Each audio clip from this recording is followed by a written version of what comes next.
বন্ধুরা, বাগানে তো আপনারা গোলাপ করেন, কিন্তু এবার থেকে আপনারা জলেতেও গোলাপ করতে পারবেন। আর এই জলের গোলাপ নিয়ে চলে এসেছি।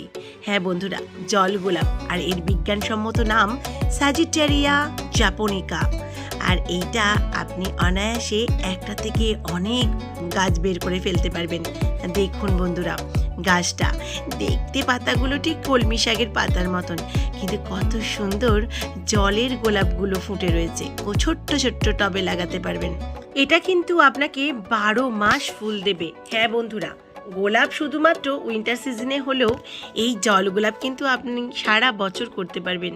পদ্ম ফুলের যেমন টিউবার হয়, আর এই জল গোলাপেরও গাছের গোড়ার কাছ থেকে ছোট ছোট টিউবার হয়ে গাছের সৃষ্টি হয়। এগুলোকে আপনি অনায়াসে ভেঙে নতুন গাছের সৃষ্টি করে নিতে পারবেন। আপনিও কি আপনার বাড়িতে এরকম একটি গাছ করতে চান? তাহলে আজই নিয়ে চলে আসুন।